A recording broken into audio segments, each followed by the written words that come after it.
This is Talking to Myself, a podcast where I try to learn from my past mistakes and make myself better at art in the process.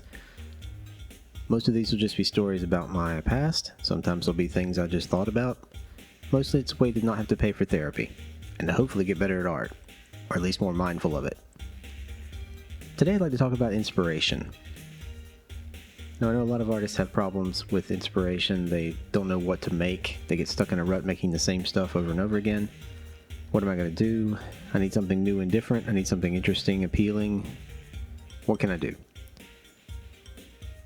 And there are many places you can look for inspiration, obviously, but it has to actually inspire you for it to be any good, you know?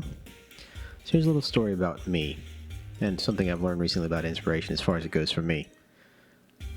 I work outside for a day job, and I'm out there several hours a day, rain or shine.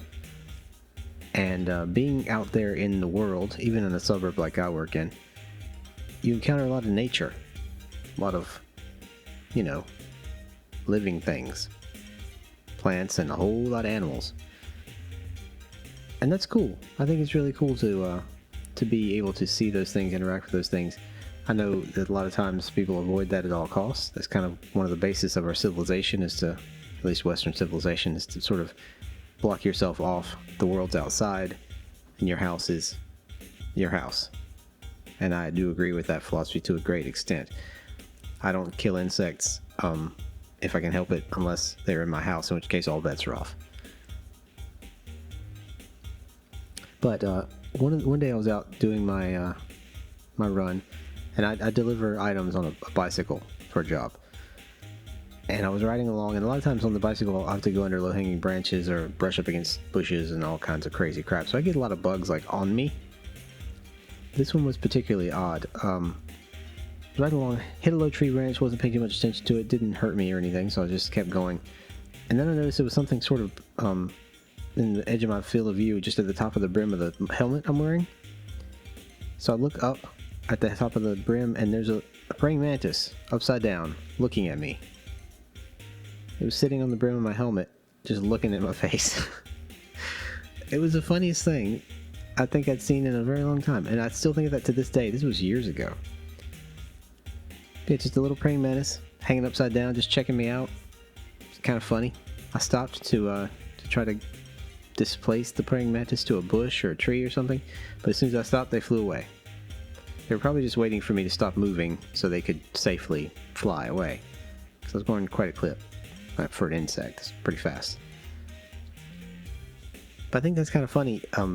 You can see things that are inspiring all the time, and you don't know what to kind of make of them, but if you can take an insect and sort of project, I guess I was projecting curiosity on it. It probably wasn't curious about me. It was probably just trying to figure out why the wind was so strong and how it could possibly get somewhere safe. And then it came across something that looked like it was moving like a face, so it's just odd to it.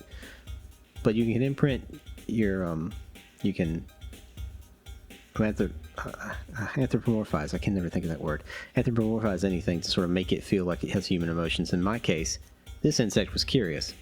And I found that kind of inspirational, sort of neat to me, that an insect would be curious about something.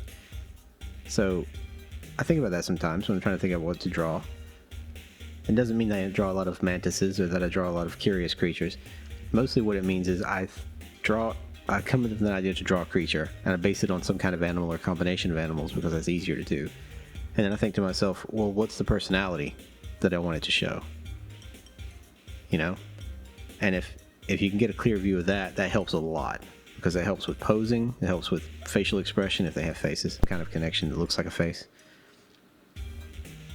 I mean, you draw a fish, it doesn't really have any expressions. They always have wide open eyes, they always look terrified. But you just give it a little eyebrow, or, no one draws like a fish as far as creatures go. As a monster, you draw like a fish person, or combine some elements of a fish with something else. But you can sort of combine that with the expression, the characterization that you come up with for the personality. I think that adds another layer to it. So that bit of inspiration helped me in a kind of abstract way. There are also, of course, literal ways that the inspiration can help you.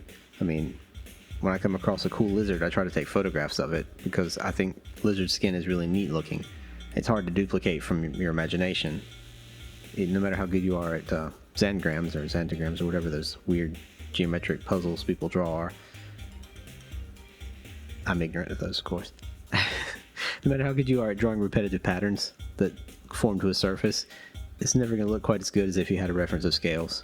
So that kind of thing. And not only a reference of scales, but a reference of scales of a lizard if you're trying to draw something that looks like a lizard. Same thing with birds. I mean, everyone has an idea what a bird looks like, but if you look at them up close all the time, you learn a lot more about what they're actually built like, and that helps you. So that's inspirational and studious. You're just sort of learning and being inspired at the same time. So my advice, artistically, if you're looking for inspiration, go outside. Look around. Maybe you'll see a person doing something ridiculous that you'll be like, that's ridiculous. I should draw something about that. Or paint something about that, or make a song about something about that. Whatever it is you're doing, looking for inspiration for, I think you can find it out there in the world. Now, of course, there's plenty of inspiration to be had in other stagnant things too. Other people's works, videos, TV, movies, all that kind of stuff. That can be very inspirational too. But I think if you want to take away something personal that's yours, start with reality. Just go out and look around the world and see what's out there, what's happening, and what can you do with it. And I think you'll find the world's a pretty inspirational place. At any rate, thank you for listening to me talk to myself, if you did. I try to do these once a week. It's part of my 2020 pledge. Happy New Year, everybody. This is going to be coming out like 2 weeks after New Year, so it's late, but thanks anyway.